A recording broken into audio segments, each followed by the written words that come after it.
crucial developments. We're now learning that U.S. Defense Secretary Pete Hegseth has announced that the United States has signed a 10-year defense framework agreement with India.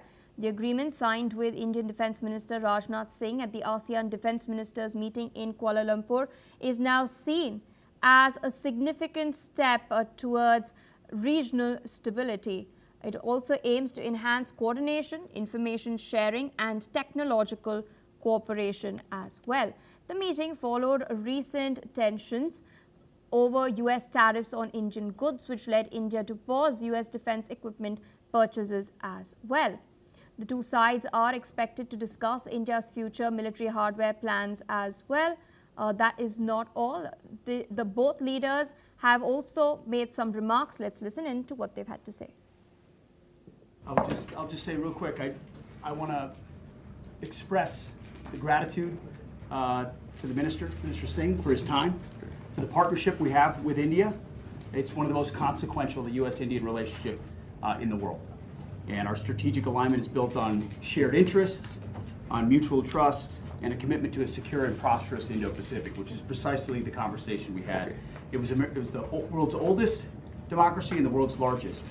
And this new 10-year defense framework, which we signed, is ambitious. It's a significant step for our two militaries, a roadmap for deeper and even more meaningful collaboration ahead. It underscores America's long-term commitment to our shared security and our strong partnership between our countries. We have a major defense partnership that is ongoing and made even more powerful by this agreement. So, sir, thank you. Oh, thank you very much. वैसे excellency आपसे 3 बार telephonic वार्ता हमारी हो चुकी है और जब आपसे एडीएम के साइडलाइंस पर व्यक्तिगत रूप से मिलकर मुझे बेहद खुशी हुई है और इस अवसर पर डिफेंस फ्रेमवर्क की शाइनिंग्स मैं समझता हूं कि उसके परिणाम स्वरूप आज एक नए अध्याय का प्रारंभ होगा। इन्हीं शब्दों के साथ मैं पुनः आपको धन्यवाद देता हूं और मेरा पूरा विश्वास है कि आपकी लीडरशिप में भारत और यूएस के रिश्ते और अधिक मजबूत होंगे। Still with us on the broadcast is Ms. Shruti Das Gupta. Interesting statement there by Pete Hegseth. He's spoken about mutual trust. He's also at large spoken about the Indo-Pacific. There's been little mention about South Asia as such. As you pointed out, Pakistan has now gone into the lap of the United States of America in the aftermath of Operation Sindoor. But speaking about trust itself, we do know that engine deliveries for the GEF 404 engines for the LCA Tejas were delayed considerably. Of course, supply chains were touted as the main reason, but this is something that many experts have stated was being used as leverage by the United States of America to stall India's indigenous aircraft production ambitions. What do you make of this statement? How do you read into it? Well, this is not the first US-India Defense Pact. We've had one in 2005, 2015. The 2015 one just ended, and that's why we've signed the 2025 one. And each time we've layered upon this particular cooperation, we've added layers of cooperation in all of this. This time, what I see differently is that there has been a mention of tech cooperation.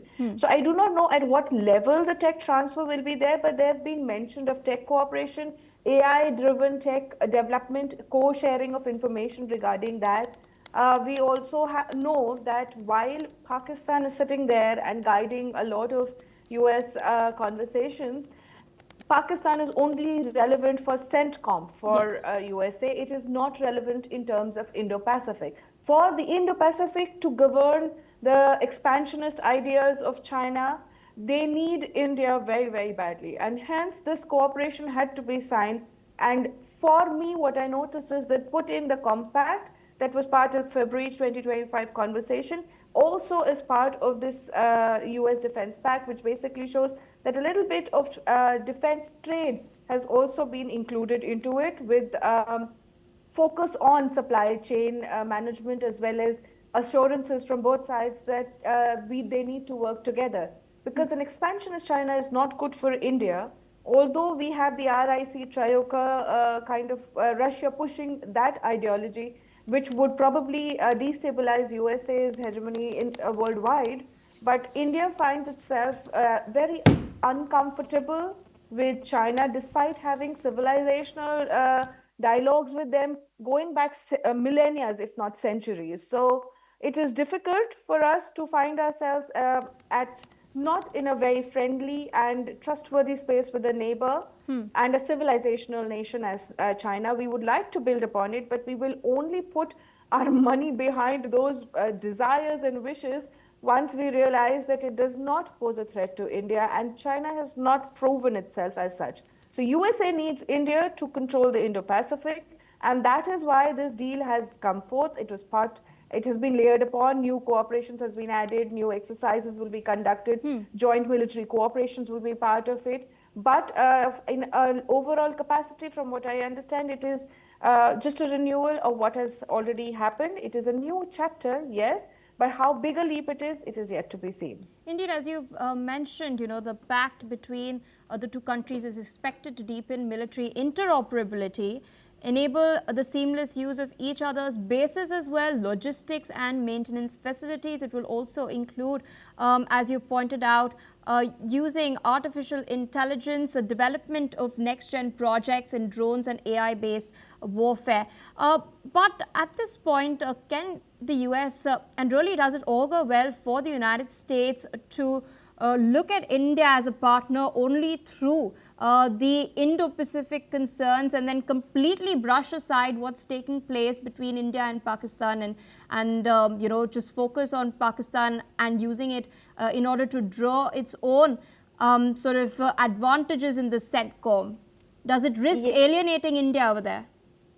I completely understand your confusion. It is part of what the entire global analyst community is probably feeling, that how do you hyphenate India and Pakistan by trying to position your policies as well as your trade and tariff usage, weaponization in India and Pakistan, then separate them by saying that, okay, Pakistan is only relevant for my particular part of the world, which is the Central Asia version, and India is relevant for the Indo-Pacific relation. So you want to use both nations, and USA is known for tactics like that. Yes. That is why India is kind of very, we want good partners, but we, again, as with China, we are very, very careful with what we promise USA. In fact, if I go back beyond history, USA has been not such a helpful partner to India as compared to Russia. Russia has always been there, comes back, backs you down as a nation, as a friendly nation, as a cooperative partner.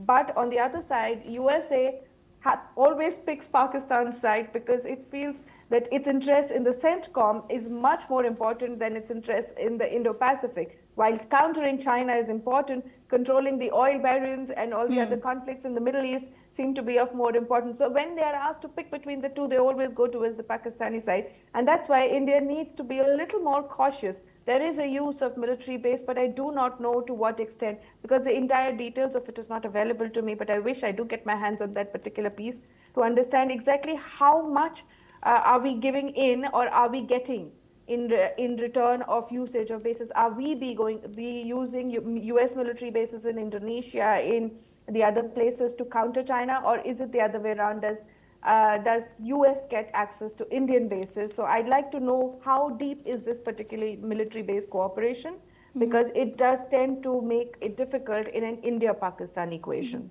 And one last opinion I wanted from you. This is regarding the recent sanctions waiver for the Chabahar port in Iran that India has managed to secure for 6 months from the United States of America. Do you think this is sort of now setting the tone for reinvigorating the defense partnership between the two countries?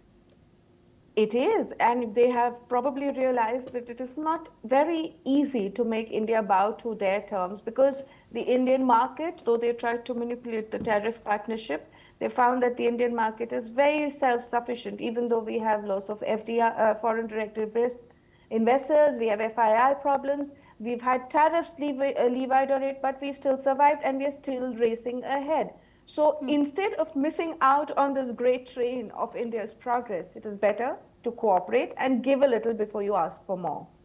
All right, ma'am. With that, I would like to thank you for taking out time sharing your analysis of what's taking place in Kuala Lumpur. Shifting focus to what's happening in New York.